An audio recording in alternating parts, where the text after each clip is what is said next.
வணக்கம். இந்த குழந்தை வந்துட்டு பள்ளிக்கரணையில வந்து ஒரு வாரமா படுத்த படுக்கையா விழுந்து கிடக்குறாங்கன்னு சொல்லிட்டு கால் பண்ணியிருந்தாங்க.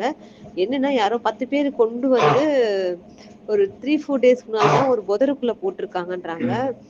அதனால எங்கள கூப்ட்டுருந்தாங்க. நான் வந்துட்டு இமிடியேட்டா அத ட்ரீட் பண்ணணுன்றதுக்காக 1962 வர வச்சிருந்தோம். அப்புறம் ட்ரிப்ஸ் எல்லாம் போட்டு இன்ஜெக்ஷன் பண்ணிட்டாங்க. இவங்களுக்கு என்னன்னா எல்எஸ்டின்னுவாங்க. Lumpy skin disease. இந்த அம்மா போடுற மாதிரி ஒரு நோய் வரும் பாருங்க அது. அந்த நோய் இருக்கிறதால இவங்க வந்து எந்த கோஷாலாக்குள்ளயும், ஷெல்டர்லயும் அலோவ்ட் இல்ல. ஏன்னா, இது ஸ்ப்ரெட் ஆகுற நோயின்றதால, வேற ஆப்ஷனே இல்ல. இப்ப எங்ககிட்டயும் இடம் கிடையாது. இருந்தாலும் வேற வழி இல்ல. இவங்க வந்து ஒரு மேல் காஃப். அது கால கன்னுக்குட்டின்றதால இவங்களுக்கு வெட்டுக்கு போறதுக்கு நெறைய சான்சஸ் இருக்கு. அது இல்லாம யாரோ 10 பேரு கொண்டு வந்து இவன வந்து ஒரு புதருக்குள்ள போட்டுருக்காங்கன்னு. ஏன்னா, அதுலருந்து ஒரு 4, 5 தெரு பார்த்தீங்கன்னா, இதுக்கு முன்னாடி ஒரு வீடியோல நீங்க பார்த்திருப்பீங்க. ஒரு பசுமாட வெட்டிட்டாங்க. இதே மாரி தான் புதருக்குள்ள போட்டு வெட்டிட்டாங்க.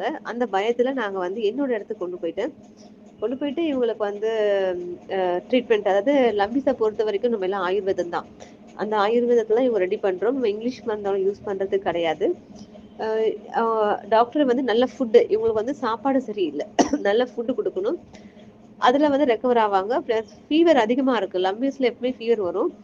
அ அதனால நாங்க வந்து அவங்களுக்கு மெடிசின்ஸ் குடுத்துட்டுருக்கோம். இப்ப லம்பீஸ்லயே வந்து நீங்க இவங்க வந்து ஒரு 3 ஸ்டேஜ்ல இருக்காங்கன்னா, 4த் ஸ்டேஜ்க்கு போகாம நம்ம பார்த்துக்கணும். ஏற்கனவே சிலது ஓப்பன் ஆயிருக்கு.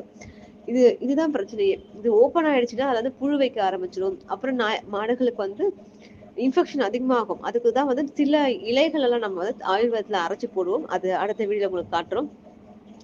இப்ப வரைக்கும் இவங்க சாப்பாடு நல்லா குடுக்குறோம். படுத்த படுக்கையா இருந்தவங்க எழுந்து உட்கார ஆரம்பிச்சுட்டு இப்ப நடக்குறாங்க.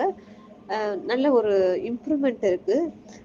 நாங்க வந்து மக்களுக்கு, மாட்டுக்காராளுக்கு சொல்றது என்னன்னா, இந்த மாதிரி மாடுகள் வந்து வந்துருச்சுன்னா, கோமாரியோ அல்லது லம்பீஸோ வந்துருச்சுன்னா, கண்டிப்பா உங்களுக்கு 1962 ஃப்ரீயா தான் குடுக்குறாங்க. அப்படி இல்லனாலும் இதெல்லாம் வந்து வீட்ல கிடைக்கக்கூடிய சில பொருட்கள வச்சு தான் நாம ட்ரீட் பண்றோம். தயவு செய்து நமக்காக வாழ்ந்த மாடு, நமக்காக பால் குடுத்த மாடு, இந்த மாடால தான் சாப்ட்டுருப்போம். அப்படின்றப்போ, நீங்க வந்து சிரமம் பார்க்காம கொஞ்சம் வந்து அவங்கள ட்ரீட் பண்ண ரெ அ அ ட்ரீட் பண்ணுங்க. எல்லாமே ஃப்ரீயா கிடைக்கிற ஒரு விஷயத்துல இருந்து தான் மாட நம்ம காப்பாத்த போறோம். அது தயவு செய்து வந்து இந்த மாரி உயிர்கள ரோட்ல வந்து விட்டுட்டு சாகடிக்காதீங்க. நன்றி.